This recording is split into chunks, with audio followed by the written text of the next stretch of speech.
तो गाइज यह video Munger university और तिलका मांझी भागलपुर यूनिवर्सिटी के साथ साथ जो लोग भी कंपटीशन की तैयारी करते हैं उन सभी लोगों के लिए इंपॉर्टेंट होने वाली है। यह वीडियो मुख्य रूप से मुंगेर यूनिवर्सिटी या तिलका मांझी भागलपुर यूनिवर्सिटी में जो बच्चे पढ़ते हैं पार्ट 2 में और जिनका ऑनर्स हिस्ट्री ऑनर्स है तो उन लोगों के लिए यह वीडियो है। उन लोगों का यह लेक्चर 11 है। इससे पहले आप लोगों को लेक्चर 10 तक प्रोवाइड करा दिया गया। आप लोग प्लेलिस्ट जाकर चेक कर सकते हैं। और भी सब्जेक्ट के आप लोगों को प्रोवाइड किए गए हैं तो आप लोग प्लेलिस्ट जाकर चेक कर सकते हैं। मैथ ऑनर्स का और फिजिक्स केमिस्ट्री सब्सिडरी का भी आप लोगों को प्रोवाइड कराया जा रहा है, जिसका इन्फॉर्मेशन आप लोगों को टेलीग्राम चैनल पर दे दी जाती है। तो आप लोग टेलीग्राम चैनल अवश्य ज्वाइन करें। तो चलिए शुरू करते हैं। मुंगेर यूनिवर्सिटी पार्ट 2 जो हिस्ट्री ऑनर्स लिए हैं उन लोगों का पेपर 3 का लेक्चर 11 लेके आए हैं। तो चलिए शुरू करते हैं वीडियो। तो पहला क्वेश्चन है, मोहम्मद तुगलक राजगद्दी पर कब बैठा? तो मोहम्मद तुगलक राजगद्दी पर बैठा था 1325 ईस्वी में। कब बैठा था? तो 1325 ईस्वी में। अब नेक्स्ट क्वेश्चन देखते हैं, राजधानी परिवर्तन करने वाला तुगलक शासन था? तो एक ही तुगलक शासन था जिसने राजधानी परिवर्तित किया था और वह था फिरोज शाह तुगलक। गलत नहीं, फिरोज शाह तुगलक नहीं था, वो मोहम्मद बिन तुगलक था। कौन था? मोहम्मद बिन तुगलक। इसी ने दिल्ली से दौलताबाद राजधानी को स्थानांतरित किया था। कहाँ से कहाँ तक स्थानांतरित किया था? तो दिल्ली से दौलताबाद। आप इसलिए नोट कर ले कि फिर मोहम्मद बिन तुगलक ने दिल्ली से दौलताबाद को अपनी राजधानी परिवर्तित किया था। ये इंपॉर्टेंट क्वेश्चन है, इसे वेरीफाई करके आप लोग रख ले। राजधानी परिवर्तन करने वाला तुगलक शासक कौन था? तो मोहम्मद बिन तुगलक था, अर्थात मोहम्मद तुगलक था। अब नेक्स्ट क्वेश्चन देखते हैं, मोहम्मद तुगलक ने देवगिरी का नया नाम क्या रखा? तो मोहम्मद बिन तुगलक ने देवगिरी का नया नाम रखा था दौलताबाद। देखिए, इसने ही दिल्ली से दौलताबाद अपनी राजधानी स्थानांतरित की और फिर पुनः इसने दौलताबाद से दिल्ली स्थानांतरित कर दी थी। कौन? तो मोहम्मद बिन तुगलक ने ही। और देवगिरी का नया नाम क्या रखा था? तो दौलताबाद, जहां पर इसने अपनी राजधानी बनाया था। सांकेतिक मुद्रा के अंतर्गत सिक्के किस धातु के थे? तो उस जमाने में सांकेतिक मुद्रा के अंतर्गत सिक्के जो होते थे वो होते थे तांबा के। किस धातु के थे? तो तांबा के होते थे। तुगलक कालीन शासन प्रणाली के प्रांत के शासक को कहते थे?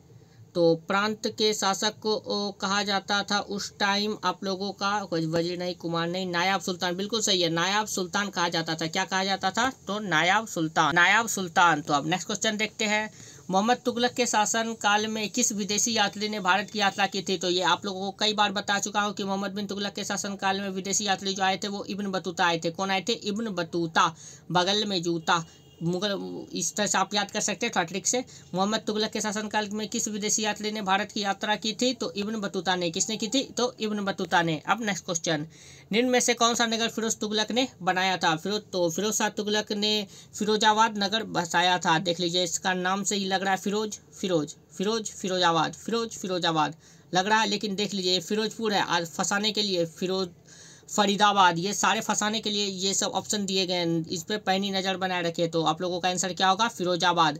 तो फिरोज तुगलक ने कौन सा नगर बसाया था? तो फिरोजाबाद। अब नेक्स्ट क्वेश्चन देखते हैं, सल्तनत कालीन वह कौन सा शासक था जिसने अपनी आत्मकथा लिखी थी? आत्मकथा मतलब उसने अपनी जीवनी जो है वो स्वयं लिखी थी। तो सल्तनत काल का एक ही शासक था और वो था फिरोज तुगलक। कौन था? फिरोज तुगलक। सल्तनत कालीन वह कौन सा शासक था जिसने अपनी आत्मकथा लिखी थी? तो फिरोज तुगलक। अब नेक्स्ट क्वेश्चन देखते हैं, गयासुद्दीन तुगलक दिल्ली का प्रथम सुल्तान था जिसने अपने नाम के आगे गाजी लगाया। ये आप लोगों को सत्य अथवा असत्य करना है। तो ये हो जाएगा आप लोगों का सत्य। गयासुद्दीन तुगलक दिल्ली का प्रथम ऐसा सुल्तान था जिसने अपना गाजी लगाया था। गयासुद्दीन तुगलक ने अपने नाम के आगे में गाजी लगाया था, गाजी गयासुद्दीन तुगलक। अब नेक्स्ट क्वेश्चन देखते हैं, अफ्रीकी यात्री इब्न बतूता मोहम्मद तुगलक के शासनकाल में भारत आया था? तो ये बिल्कुल सही है। आप लोगों को अभी जस्ट बताया कि इब्न बतूता जो है वो मोहम्मद बिन तुगलक के शासनकाल में आया था। तो ये भी आंसर सही हो जाएगा। तो अब नेक्स्ट क्वेश्चन देखते हैं, मोहम्मद तुगलक ने एक नया कृषि विभाग दीवाने को ही खोला था? तो ये भी बिल्कुल सही है। दीवाने को ही किसने खोला था? तो मोहम्मद बिन तुगलक ने खोला था। आपसे इस तरह से भी क्वेश्चन पूछ सकता है कि दीवाने को ही नामक कृषि विभाग को किसने खोला था? 4 ऑप्शन दे देगा, मोहम्मद बिन तुगलक या फिर इब्न बतूता, गयासुद्दीन तुगलक, फिरोज तुगलक, इस तरह से। तो इसका आंसर क्या मानना आप लोगों को? मोहम्मद बिन तुगलक। तो ये भी सही हो जाएगा। अभी तक में तीनों आप लोगों के सही हुए हैं। आप चौथा देखते हैं, फिरोज शाह तुगलक के ने ब्राह्मणों पर भी जजिया कर लगाया था? तो बिल्कुल सही है, ब्राह्मणों पर जजिया कर लगाने वाला था फिरोज शाह तुगलक। ये क्वेश्चन बहुत ही ज़्यादा इंपॉर्टेंट है और बहुत बार परीक्षा में आए भी हैं।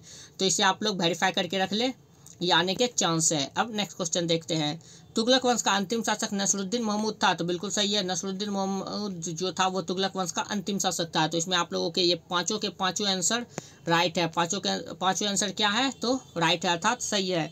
तो तुगलक वंश का अंतिम शासक नसरुद्दीन मोहम्मद था, तो बिल्कुल सही है आंसर। अब नेक्स्ट क्वेश्चन देखते हैं।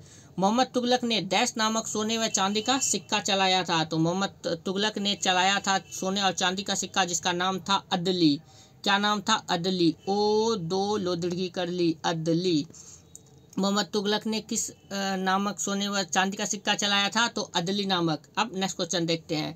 दीवाने कोही नामक कृषि विभाग का निर्माण डैश ने किया था। तो दीवाने कोही नामक कृषि विभाग का निर्माण करवाया था मोहम्मद बिन तुगलक ने। अभी जस्ट आप लोगों को ऊपर बताया था। तो दीवाने कोही का किसने निर्माण करवाया था, तो मोहम्मद बिन तुगलक ने। अब नेक्स्ट क्वेश्चन देखते हैं। नेक्स्ट क्वेश्चन है आप लोगों का कि सैयद वंश का संस्थापक कौन था। तो सैयद वंश का संस्थापक आप लोगों का था खिज्र खां। कौन था, खिज्र खां। इसी ने सैयद वंश की स्थापना की थी, यही इसी ने नींव रखी थी। अब नेक्स्ट क्वेश्चन, सैयद वंश की स्थापना कब हुई। तो सैयद वंश की स्थापना खिज्र खां ने कब की थी, इसका अर्थ यह हुआ। तो ये की थी 1414 ईस्वी में। कब की थी, 1414 ईस्वी में। आप लोगों को पता ही है कि हिस्ट्री में ईस्वी बहुत ही ज़्यादा इंपॉर्टेंट रहता है। तो आप लोग ईस्वी पर अपनी नज़र बनाए रखेंगे कि किसने कब गद्दी पर बैठा और किसकी कब मृत्यु हुई। इस पे हिस्ट्री में ये बहुत इंपॉर्टेंट होता है ऑब्जेक्टिव में। तो सैयद वंश का संस्थापक कौन था, तो खिज्र खां। कब इसने स्थापना की, तो 1414 ईस्वी में। कब की, 1414 ईस्वी में। अब नेक्स्ट क्वेश्चन, खिज्र खां ने किस वंश की स्थापना की। अब तो ये तीनों एक ही से रिलेटेड है, समझिए। तो इसने किस वंश की स्थापना की, तो सैयद वंश की स्थापना की। किस वंश की स्थापना की, तो सैयद वंश की। लोधी वंश की स्थापना कब हुई थी, तो लोधी वंश की स्थापना 1451 ईस्वी में हुई थी। कब हुई थी, 1451 ईस्वी में। लोधी वंश की स्थापना कब हुई थी, तो 1451 ईस्वी में। तो लोधी वंश की स्थापना कब हुई थी, 1451 ईस्वी में। और लोधी वंश की स्थापना किसने की थी, तो लोधी वंश की स्थापना बहलोल लोदी ने की थी। किसने की थी, बहलोल लोदी ने। और लोधी वंश का अंतिम शासक कौन था, तो लोधी वंश का अंतिम शासक था इब्राहिम लोदी, और जो कि बाबर से पराजित हो गया था। ये कई बार आप लोगों को बता गया था। बाबर और इब्राहिम लोदी के बीच जो युद्ध हुआ था, कब हुआ था, तो 1526 ईस्वी में हुआ था, 13 अप्रैल 1526 ईस्वी को। और इस युद्ध में बाबर विजयी हुआ था। तो लोधी वंश का स्थापना कब हुआ, तो 1451 ईस्वी में हुआ। सैयद वंश का स्थापना कब हुआ, सैयद वंश का स्थापना 1414 ईस्वी में हुआ। और लोधी वंश की स्थापना किसने की, तो बहलोल लोदी ने की। कब की, 1451 ईस्वी में। अब नेक्स्ट क्वेश्चन देखते हैं, लोधी वंश का संस्थापक कौन था। देख लीजिए आ गया क्वेश्चन। तो लोधी वंश का संस्थापक बहलोल लोदी है। कौन है लोधी वंश का संस्थापक, तो बहलोल लोदी। अब नेक्स्ट क्वेश्चन, लोधी वंश का सर्वप्रमुख शासक था। तो लोधी वंश का सर्वप्रमुख यहाँ पूछ रहा है, तो सर्वप्रमुख शासक सिकंदर हो जाएगा। कौन हो जाएगा सर्वप्रमुख शासक, सिकंदर। माना कि लोधी वंश का संस्थापक बहलोल लोदी है, लेकिन इसमें मुख्य जो है, इसके ऊंचाई पर आयाम पहुंचाया लोधी वंश को, वो थे सिकंदर लोदी। कौन थे, तो सिकंदर लोदी। अब नेक्स्ट क्वेश्चन, बहलोल लोदी किस स्थान का मूल निवासी था। तो बहलोल लोदी जो है वो गिलजाई कबीले का मूल निवासी था। कहाँ का निवासी था, जिसने लोधी वंश की नींव रखी, गिलजाई कबीले का मूल निवासी था। अब नेक्स्ट क्वेश्चन, सिकंदर लोधी का वास्तविक नाम क्या था। सिकंदर लोधी का वास्तविक नाम निजाम खां था। ये क्वेश्चन बहुत ही ज़्यादा इंपॉर्टेंट है, आप लोग इसे नोट करके रख ले, इसे वेरीफाई समझ लीजिए, ये आप लोगों को बहुत ज़्यादा इंपॉर्टेंट है। सिकंदर लोधी का वास्तविक नाम क्या था, तो निजाम खां था। अब नेक्स्ट क्वेश्चन, सिकंदर लोधी था, तो अब ऑप्शन देखते हैं सिकंदर लोधी के बारे में। तो धर्मनिरपेक्ष बिल्कुल नहीं, धर्म सहिष्णु बिल्कुल नहीं, कट्टर मुसलमान बिल्कुल सही, ये कट्टर मुसलमान था, हिंदू बिल्कुल नहीं। ये सिकंदर लोधी जो था वो कट्टर मुसलमान था। अब नेक्स्ट क्वेश्चन देखते हैं, दिल्ली के लोधी सुल्तान थे। तो दिल्ली के लोधी सुल्तान कहाँ के थे, तो वो अफगान के थे। दिल्ली के लोधी सुल्तान थे अफगान, क्या थे, अफगान। तो आप लोगों को बता दूं कि आप लोगों को इसका जो पीडीएफ जो है वो मिल जाएगा। आप लोग डिस्क्रिप्शन में जाकर टेलीग्राम चैनल का लिंक मिल जाएगा, तो वहाँ पर जाकर आप जाएंगे 27 अप्रैल 2022 में। जैसे टेलीग्राम चैनल आप ज्वाइन करेंगे तो उसमें आपको ऊपर करके स्क्रॉल करके मिलेगा 27 अप्रैल 2022 को आप जाइएगा, तो इसका पीडीएफ आप लोगों को प्रोवाइड कर दिया गया है। और भी सब्जेक्ट के पीडीएफ आप लोगों को टेलीग्राम चैनल पर अपलोड कर दी गई है, तो आप लोग जाके देख सकते हैं। सब अलग अलग डेट में है और वीडियो में बता दी जाती है कि कब उसको पीडीएफ कहाँ आपको मिलेगा। तो अब नेक्स्ट क्वेश्चन देखते हैं। नेक्स्ट क्वेश्चन है फिर से सत्य और असत्य करना है, तो देखते हैं सत्य और असत्य। देखते हैं क्वेश्चन क्या है। तुगलक वंश के पतन के पश्चात खिज्र खां ने एक नवीन वंश की स्थापना की, जिसको सैयद वंश कहा किया। तो आप लोग तो जानते ही हैं कि ये इसका आंसर सही होगा, क्योंकि खिज्र खां ने सैयद वंश की नींव रखी। और किसके पतन के बाद, तो तुगलक वंश के पतन के बाद।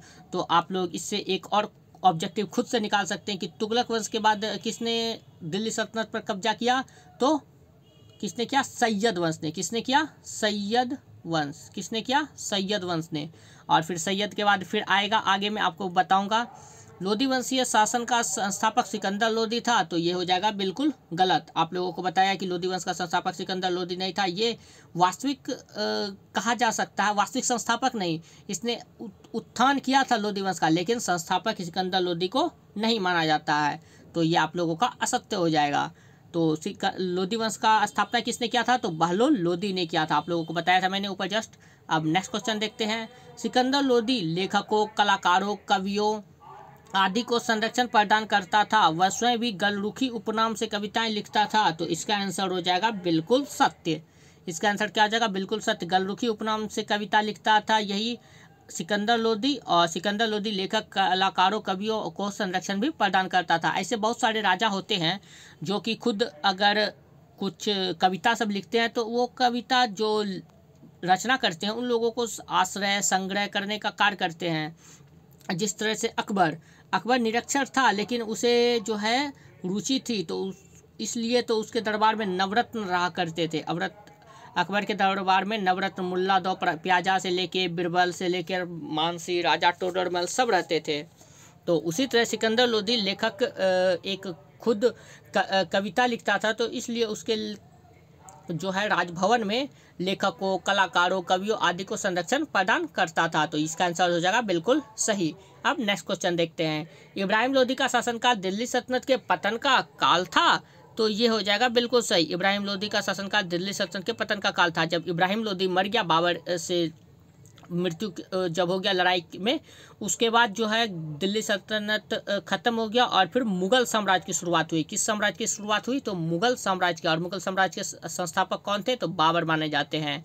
और बाबर के पिता का क्या नाम था, तो बाबर के पिता का नाम उमर शेख मिर्जा था। आप लोगों को एक क्वेश्चन से कई क्वेश्चन बताए जाते हैं, तो आप लोग नोट करके जरूर रखिएगा, सब इंपॉर्टेंट क्वेश्चन होते हैं। तो इब्राहिम लोधी का शासनकाल दिल्ली सल्तनत के पतन का काल था, तो बिल्कुल सही है। अब नेक्स्ट क्वेश्चन देखते हैं। इब्राहिम लोधी डैश ईस्वी में दिल्ली सल्तनत पर बना, तो इब्राहिम लोधी 1517 ईस्वी में 1517 ईस्वी में दिल्ली सल्तनत का सुल्तान बना, और 1526 ईस्वी में फिर ये गद्दी पर से हट गया। क्यों, बाबर की वजह से। बाबर ने फिर सत्ता पर अपना कब्जा बना लिया। तो इब्राहिम लोधी ने दिल्ली सल्तनत का सल्तनत कब बना, सुल्तान, तो 1517 ईस्वी में बना। कब बना, 1517 ईस्वी में सुल्तान बना। अब नेक्स्ट क्वेश्चन। इब्राहिम लोधी की मृत्यु डैश युद्ध के दौरान हुई थी, तो इब्राहिम लोधी की मृत्यु पानीपत के प्रथम लड़ाई में हुई थी। पानीपत की प्रथम लड़ाई किसके किसके बीच हुई थी, तो पानीपत की प्रथम लड़ाई बाबर एवं इब्राहिम लोधी के बीच 13 अप्रैल 1526 ईस्वी में हुई, और पानीपत के मैदान में हुई थी। तो पानीपत का फर्स्ट बैटल ऑफ पानीपत किसके किसके बीच हुई, इब्राहिम लोधी और बाबर के बीच हुई, और इसकी मृत्यु कब हो गई, तो 1526 ईस्वी में। इब्राहिम लोधी की मृत्यु डैश युद्ध के दौरान हुई, तो युद्ध यहाँ पूछ रहा है, तो इसलिए इसका आंसर हो जाएगा पानीपत के प्रथम लड़ाई। आप लोगों को पता है कि पानीपत की टोटल 3 लड़ाई हो चुकी है, और तीसरी लड़ाई पर एक मूवी भी बनी है अर्जुन कपूर की। आप लोगों को देखना चाहिए। हिस्टोरिकल मूवी जितनी भी आती है वो आप लोगों को ज़रूर देखना चाहिए, ताकि आप लोगों को हिस्ट्री पढ़ने में, समझने में बहुत ही आसानी होती है। तो इब्राहिम लोधी की मृत्यु किस युद्ध के दौरान हुई थी, तो इब्राहिम लोधी की मृत्यु पानीपत के प्रथम युद्ध के दौरान हुई थी। तो अब चलिए चलते हैं नेक्स्ट क्वेश्चन पे। नेक्स्ट क्वेश्चन है, दिल्ली सल्तनत का अंतिम शासक कौन था। देख लीजिए, फिर से आ गया, दिल्ली सल्तनत का अंतिम शासक कौन था। आप लोगों को कई बार बता चुका हूं कि दिल्ली सल्तनत का अंतिम शासक इब्राहिम लोधी था, और इब्राहिम लोधी की मृत्यु के बाद ही दिल्ली सल्तनत का शासन खत्म हुआ और फिर मुगल साम्राज्य की नींव पड़ी। तो इब्राहिम लोधी का मृत्यु कब हुआ, तो 1526 ईस्वी में पानीपत की प्रथम लड़ाई के दौरान। और जो कि पानीपत की प्रथम लड़ाई कब हुई थी, तो 13 अप्रैल 1526 ईस्वी को हुई थी। तो दिल्ली सल्तनत का अंतिम शासक उस हिसाब से कौन हो गया, तो इब्राहिम लोधी, जो कि लोधी वंश का था। नेक्स्ट क्वेश्चन है, पानीपत का प्रथम लड़ाई कब हुआ था, तो पानीपत की प्रथम लड़ाई 1526 ईस्वी में हुई थी। कब हुई, अभी जस्ट आप लोगों को बताया कि पानीपत की प्रथम लड़ाई 1526 ईस्वी में हुई। अब नेक्स्ट क्वेश्चन देखते हैं। दिल्ली सल्तनत का पतन पानीपत युद्ध में बाबर के द्वारा इब्राहिम लोधी को परास्त किए जाने से 1526 ईस्वी में हुआ, तो बिल्कुल सही है इसका आंसर। और एक बात आप लोगों को बता दूं, ट्रिक याद करने का, मतलब कि क्वेश्चन का जवाब देने का। अगर कोई भी चीज़ क्वेश्चन में आप लोगों को पूछ रहा है, उसका पूरा डिटेल दे रहा है, तो मतलब एक बात समझ लीजिए कि वो क्वेश्चन बिल्कुल लगभग 80% चांस होता है उसके सही होने का। जैसे इसमें दिया गया दिल्ली सल्तनत का पतन का पतन पानीपत युद्ध के बाबर के इब्राहिम के द्वारा इब्राहिम लोदी को परास्त किए जाने से 1526 ईस्वी में हुआ। एक साथ कई सारे इन्फॉर्मेशन दे रहा है। डायरेक्ट ये भी दे सकता था कि दिल्ली सल्तनत का पतन पानीपत युद्ध के कारण पानीपत युद्ध में हुआ, ये दे देता तो इसमें जो है ना सत्य असत्य करने में थोड़ी आप लोगों को प्रॉब्लम होती। लेकिन एक साथ इतने सारे दे दिए कि बाबर के द्वारा इब्राहिम लोदी, एक तो ये भी बता दिया, और किस युद्ध में, पानीपत युद्ध में, कब, तो 1526। इतना सारा डिटेल दे दिया है तो समझ लीजिए उस क्वेश्चन के सत्य होने के चांस ज़्यादा हो जाते हैं। अगर आपको नहीं पता है उसका आंसर तो आप लोग सही मार के आ सकते हैं। मतलब कि आप अगर ऑब्जेक्टिव पूछेगा तो आप लोग एकदम कन्फर्म समझ लीजिएगा कि इसका आंसर यही होगा। ओके, तो दिल्ली सल्तनत का पतन का पानीपत युद्ध में बाबर के द्वारा इब्राहिम लोदी को परास्त किए जाने से 1526 ईस्वी में हुआ, तो इसका आंसर होगा बिल्कुल सत्य। अब नेक्स्ट क्वेश्चन देखते हैं। नेक्स्ट क्वेश्चन है आपका, पानीपत का युद्ध सिकंदर लोदी और बाबर के मध्य हुआ था, तो ये बिल्कुल असत्य है। पानीपत की प्रथम लड़ाई इब्राहिम लोदी और बाबर के बीच हुई थी 13 अप्रैल 1526 ईस्वी को। अब नेक्स्ट क्वेश्चन देखते हैं। नेक्स्ट क्वेश्चन है, दिल्ली सल्तनत का पतन डैश ईस्वी में हुआ, तो दिल्ली सल्तनत का पतन 1526 ईस्वी में हुआ। आप लोगों को कई बार बता चुका हूँ अभी जस्ट। और दिल्ली सल्तनत की स्थापना डैश ईस्वी में हुई थी, तो दिल्ली सल्तनत की स्थापना 1206 ईस्वी में हुई थी। कब हुई थी? तो 1206 ईस्वी में। दिल्ली सल्तनत की स्थापना कब हुई? तो 1206 ईस्वी में हुई। और कब तक रही दिल्ली सल्तनत की सल्तनत? तो 1206 से लेके 1526 ईस्वी तक। 1206 ईस्वी में कुतुबुद्दीन ऐबक से शुरू हुआ और 1526 ईस्वी में इब्राहिम लोदी पर जाकर ख़त्म हुआ। कुतुबुद्दीन ऐबक गुलाम वंश का था और 1526 ईस्वी में फिर लोदी वंश तब तक में शासन आ गया और इब्राहिम लोदी अंतिम शासक रहे। 1206 से लेकर 1526 ईस्वी तक दिल्ली सल्तनत का कार्यकाल माना जाता है। ये क्वेश्चन भी इंपॉर्टेंट है, आप लोग इसे नोट कर लीजिएगा।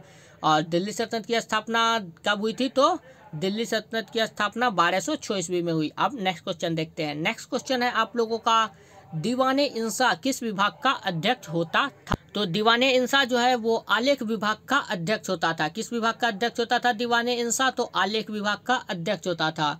अब नेक्स्ट क्वेश्चन देखते हैं। नेक्स्ट क्वेश्चन है, आरिज ए मुमालिक किस विभाग का अध्यक्ष होता था? तो आरिज ए मुमालिक वो जो है आप लोगों का सैन्य विभाग का अध्यक्ष होता था। किस विभाग का अध्यक्ष होता था आरिज ए मुमालिक? तो सैन्य विभाग का अध्यक्ष होता था। ये दोनों क्वेश्चन आप लोगों के इंपॉर्टेंट है, इसे आप वेरीफाई करके लिख ले, इससे ज़्यादा क्वेश्चन पूछने के चांस है। और ये जो है सल्तनत कालीन प्रशासनिक व्यवस्था एवं राजत्व का सिद्धांत चैप्टर से लिया गया, अर्थात सल्तनत कालीन प्रशासन में ये सब हुआ करते थे। मतलब 1206 से लेकर 1526 ईस्वी तक के काल के दौरान ये सब विभाग हुआ करते थे। तो आरिज मुमालिक किस विभाग का अध्यक्ष होता था? तो सैन्य विभाग का। अब नेक्स्ट क्वेश्चन, सुल्तान के अंगरक्षकों को क्या कहा जाता था? तो सुल्तान के अंगरक्षकों को कहा जाता था जानदार। क्या कहा जाता था? जानदार। अब नेक्स्ट क्वेश्चन देखते हैं। सुल्तान के अंगरक्षकों के प्रधान को क्या कहा जाता था? अब सुल्तान का अंगरक्षक जो है उसका भी प्रधान को क्या कहा जाता था? तो उसका प्रधान को सर जामदार कहा जाता था। क्या कहा जाता था? सर जामदार। अब नेक्स्ट क्वेश्चन, सल्तनत काल में सूचना तथा गुप्तचर विभाग का अध्यक्ष क्या कहलाता था? तो गुप्तचर विभाग का अध्यक्ष उसमें कहलाता था खरीदे ममालिक। क्या कहलाता था? खरीदे ममालिक। सल्तनत काल में सूचना प्रदान करता है इधर से उधर, और गुप्तचर विभाग का अध्यक्ष क्या कहलाता था? तो खरीद ए ममालिक। क्या कहलाता था? खरीद ए ममालिक। तो आप लोग को देख सकते हैं ये पांचों क्वेश्चन आप लोगों के लिए इंपॉर्टेंट है, वेरीफाइड है। ये क्वेश्चन आने के ज़्यादा चांस है इस टाइप के भी और इससे रिलेटेड आप लोग देख सकते हैं, ये सब इंपॉर्टेंट क्वेश्चन है। अब नेक्स्ट क्वेश्चन देखते हैं।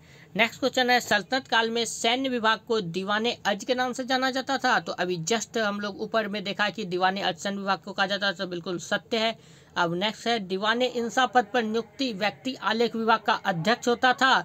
तो ये भी बिल्कुल सत्य है, आलेख विभाग का अध्यक्ष दीवाने इंसा होता था। शाही प्रबंधक सुल्तान के गृह विभाग का अध्यक्ष होता था। तो ये भी बिल्कुल सत्य है, शाही प्रबंधक सुल्तान के गृह विभाग का अध्यक्ष होता था। गृह विभाग का अध्यक्ष क्या कहलाता था? तो शाही प्रबंधक। सल्तनत काल में पैदल सैनिक पायक कहलाते थे। तो ये भी बिल्कुल सही सत्य है, सल्तनत काल में पैदल सैनिक जो चलते थे उसे पायक कहा जाता था। अब नेक्स्ट क्वेश्चन देखते हैं। सल्तनत के सुल्तान के अंगरक्षकों को रायबदार कहा जाता था। बिल्कुल गलत है। अंगरक्षक को अभी जस्ट ऊपर आप लोगों को बताया गया था। आप लोग जल्दी से सोचने की कोशिश करें क्या बताया गया था, तो आप लोगों को याद जल्दी से आ जाएगा। जल्दी से आप लोग सोचने की कोशिश करें जानदार क्या कहलाता था? हाँ, शायद आप लोगों को पता चल गया होगा। सुल्तान के अंगरक्षकों को रायबदार कहा जाता था, तो ये बिल्कुल गलत हो जाएगा। अब नेक्स्ट क्वेश्चन देखते हैं। नेक्स्ट क्वेश्चन है दीवाने अर्ज विभाग का अध्यक्ष क्या कहलाता था? तो दीवाने अर्ज विभाग का अध्यक्ष आरिज ए मुमालिक कहलाता था। यह क्वेश्चन में भी जस्ट ऊपर आप लोगों को करवाया गया है। आरिज ए मुमालिक, आरिज ए मुमालिक, लोअर सिकर को लिख। अब नेक्स्ट क्वेश्चन, सुल्तान के अंगरक्षकों का प्रधान कहलाता था। तो सुल्तान के अंगरक्षकों का प्रधान, ये भी आप लोगों को अभी क्वेश्चन कराया गया है, सर जानदार। क्या कहलाता था? सर जानदार। अब नेक्स्ट क्वेश्चन देखते हैं। शाही प्रबंधक सुल्तान के डैश विभाग का अध्यक्ष होता था। तो शाही प्रबंधक सुल्तान के गृह विभाग का, किस विभाग का? तो गृह विभाग का। देख लीजिए ये 3 नंबर में यही क्वेश्चन है, शाही प्रबंधक सुल्तान के गृह विभाग का अध्यक्ष होता था। और 3 नंबर में यहाँ भी है शाही प्रबंधक सुल्तान के, तो यहाँ पर गृह हो जाएगा, गृह विभाग का अध्यक्ष होता था। अब नेक्स्ट क्वेश्चन, खालिद ए मुमालिक नामक मंत्री डैश विभाग का अध्यक्ष होता था। तो सूचना तथा गुप्तचर, सूचना तथा गुप्तचर विभाग का अध्यक्ष कौन होता था? नामक मंत्री, मतलब किस विभाग का अध्यक्ष होता था? तो सूचना तथा गुप्तचर का। ये भी अभी क्वेश्चन आप लोगों को करवा दिया गया है। देख लीजिए, खालिद ए मुमालिक है और एक और मुमालिक था आप लोगों का, वो दोनों में बहुत अंतर है। ये देख लीजिए, आरिज ए मुमालिक, ये है आरिज ए मुमालिक, आरिज ए मुमालिक। इसका आंसर सैन्य विभाग का हो जाएगा। और इसका आंसर है खालिद ए मुमालिक, ये है खालिद ए मुमालिक। और इसका आंसर हो जाएगा गुप्तचर विभाग वाला और सूचना तथा गुप्तचर विभाग का। तो आप लोगों ने देखा दोनों में बहुत ज़्यादा अंतर है, दोनों में बहुत ज़्यादा अंतर है। तो आप लोग जो है इस तरह से रिलेट करके याद करने की कोशिश करेंगे तो आप लोगों को अच्छे से याद होगा और बहुत दिन तक याद होगा। अगर आप लोग हमारे चैनल पर रेगुलर बने हुए हैं और रेगुलर वीडियो देखते हैं तो आप लोगों को एग्ज़ाम तक में अच्छे से तैयारी हो जाएगी। तो आप लोग वीडियो अवश्य देखा करें और एक बार सबसे पहले आप लोग वीडियो देखें, उसके बाद PDF को पढ़ा करें, तो आप लोगों को अच्छे से तैयारी हो जाएगी। क्योंकि आप लोगों को कुछ चीज़ PDF में बताना भूल जाता हूं, तो वो आप लोगों को वीडियो में कवर कर देता हूं और फिर बता देता हूं कि ये वेरीफाइड है। तो आप लोग वीडियो अवश्य देखा करें।